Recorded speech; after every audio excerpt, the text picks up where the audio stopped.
Well, hi, hello, and a warm welcome to this video where today I am talking all about planning tools, how to use some effective and really simple planning tools in your art business. Now, I know for a lot of you, the word planning sends you running to the hills, right? But it doesn't have to be scary. It doesn't need to be overwhelming. It could just be really easy to do. So today I'm sharing my 5 favorite kind of physical tools, not online stuff. That's coming up next week. But I'm sharing just 5 really easy things that you can use right now today to get your planning much more organized. So if you're somebody that really struggles with that side of things and would like some really simple solutions, then I think you're going to love this video. So in my previous video, I talk all about time management, and I've actually shared top 10 tips for time management. You can check that out here or look for the link below in the description of this video where you can go and watch that directly as well, because time management is super important, but you also need some simple tools in which you can actually physically, practically put this stuff into action. And that's what we're all about. How can we help you save time, get more efficient, get more done, and ultimately spend more time in your creative space? So my name's Sophie Mahir, and I help artists just like you to make a living from your art or creativity. We do that by helping you to build a profitable, stable business that you're going to love every single day. So if you'd like more tips and tricks on how to build that profitable art business, or maybe you're just at the very beginning of your art journey, then stick around, because this is the channel where we share all things art business and creativity.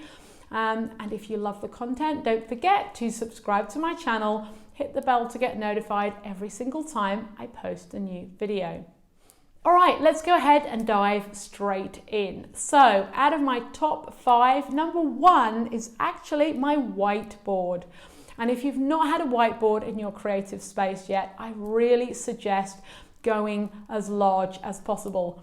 You can really simply buy whiteboards this sort of size, but actually the most effective thing you can possibly put in your studio space or office or working space would be an A1 or A0 whiteboard. Now, where I am in Australia, we have this fabulous store, Officeworks, and I went and got, I think it's an A1 or it might be an A0 on wheels. It's actually too big to get in here, but I have it round where I do all my business planning. And it has the 2 sides, you can flip it round, which means I can put lots of stuff on the whiteboard. What do I put on there? Projects, project timelines, the big picture planning stuff, a year planner, quarter planners, all the sort of stuff that I talk about a lot and I teach in my Art Business Academy membership. But the most effective thing, I think, really for us artists is to use it for planning out your 90 days. What are the projects you're going to do in this quarter? Just writing up the key things that you need to do. Maybe jotting down some key phone numbers of clients that you need to contact, or little to-dos or reminders. And you can use different color pens for different areas. So number 1, whiteboard. If you haven't got one, like I say, go as big as you possibly can. The bigger, the better. And if you can get the double-sided one that you flip, even more wonderful. So tip number 2 is really simple, right? It's a large A-sheet piece of paper. And you might say, Sophie, what on earth do I need an A1 sheet of paper for? Well, so this is what I do. I didn't want to crackle and make a big noise. I was going to get props out and then it all got too complicated, but you get the idea. So a large sheet of paper, so sort of A1 ideally, fold it into 4. Because when you've got it folded into 4, and then you can open it back up again, this gives you the quarters for your year. So this gives you what I call the quarter planners. So you can decide to just keep it folded down and just use the 1 quarter you're working on. So obviously we've had January, February, March. We're now in the April, May and June and the 2nd quarter of this particular year. So I might move it round and just go, okay, I'm just looking at this quarter. But ultimately, to be able to plot out the things you're doing in all 4 quarters of the year, and then to be able to fold it back down and just focus on the 90 days that you're in is super, super helpful. So like I say, you can either just use it and have it lying around, you can pick it up, you can scribble on it and go, okay, that's what I'm doing.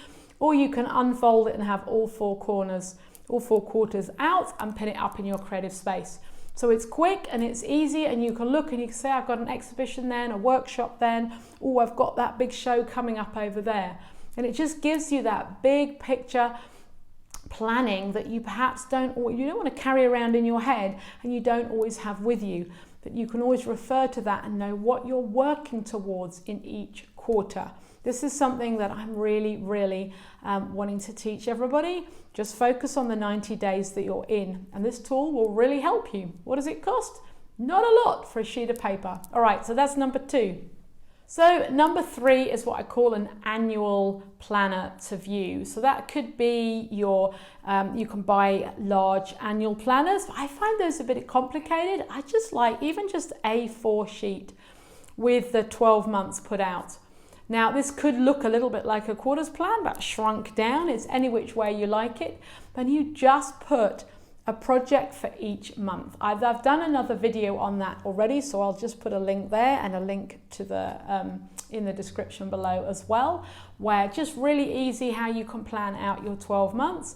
But if you can just have that, so you can go, okay, in that month, that's what I'm doing. I'm sorting out my website, completing that collection, having that exhibition, doing that art fair, like these different things.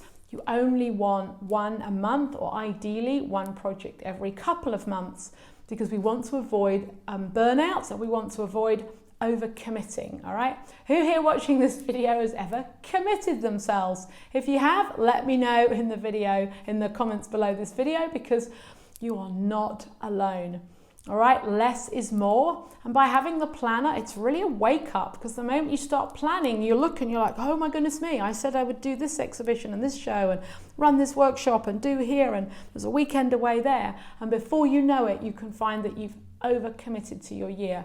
So by having and using these simple planning tools, you can quickly and easily see when you've got quite enough on, and you can learn to say, no, thank you very much.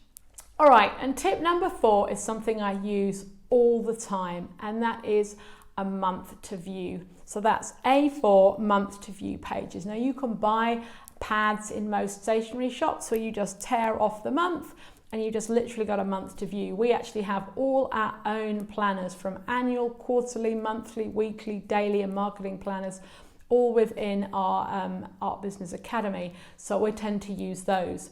But you say you can go to a store and grab a pad for next to no money. Then you can just write out exactly what you need to get done in that month. And then it becomes really easy, right? So you can quickly see, okay, this is what I'm doing in the month, and you can keep that lying around in your working space. So super simple, but vital. And guess what? I like to do 3 at one go, because I like to work in the 90 days, in case you haven't worked that out already. So I will always jot out 3, and then I've got all the different things going on, and then that can just remind me, okay, emails going out on that day, or picking up a painting on that day, or I'm delivering here, or all the key things that I'm doing, and it makes it really easy. And then when you start your week, all you need to do is look at your month planner, and you're like, okay, this is what I've got on. And again, it can be really helpful to see when you've overcommitted or when you've got a little bit of space. If somebody says, hey, do you want to do a workshop together, or would you like to do an exhibition together? You can just quickly look at your planner and say, I've got space for that, or no, I don't have space for that. So planning is really key. It's something I talk about and teach a lot, but honestly, it's going to keep you sane. It is going to save you time once you've got the initial plan down, because you won't be stressing and wondering, oh, what am I doing this week? Or do that constant kind of firefighting that you do when you don't have stuff planned out. All right, number 5, super simple and a little bit of fun, and that's my highlighter pens. All right, different colored highlighter pens. You probably need to make a little bit of a key, like what are the colors going to be for? So I like to use bright, bold color. You can get all colors these days with highlighter pens, but my pinks, purples, greens, yellows, oranges, blues, reds, so that I just use them on those months to view. You can also use them on your big quarterly planner or annual. Keep it simple, because if it looks overwhelming and you look and you just see a mass of color, you're not going to want to look at it. So just choose some key things that you have. I specifically like to use it if I'm planning. So for me, if we're launching something and we've got 2-3 months of marketing leading up to that, I will tend to use a particular colour for a particular marketing tactic. So I might say I'm running Facebook ads and I'll highlight that in blue so I can clearly see that's when the ads are running. If I do regular emails, they might be in orange, so I just put an orange thing where the emails are so I can really see, okay, that's great. And I'm doing a live on those days, they might be going in a pink because it's a bit more important. And then whenever I've got the carts open, so whenever we've actually got things ready, so like with Open Studio, the period of time that we were actually open and selling was the red colour, that's a sales period. So those are just the colours I've chosen. So you can choose your own colours, but it just makes things easier. Again, it's quick. You can look and you can say, oh, wait a minute, I've got that running. I really shouldn't do a load of other things that week because I need to focus on setting up my Facebook ads, for example, or I'm going to do a Facebook or Instagram live on this particular topic on this day. So therefore I can see when that day is coming.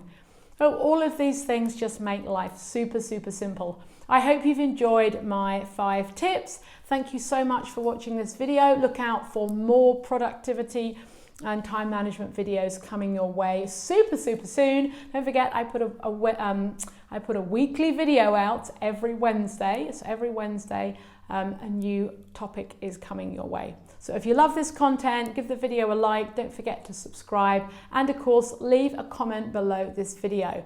Which tip are you going to be using? Do you have something else that you use? Physical planning, what else do you use? Let us know in the comments because we'd love to hear from you as well. All right, thank you so much for watching this video and I'll see you on the next one. Take care, bye-bye.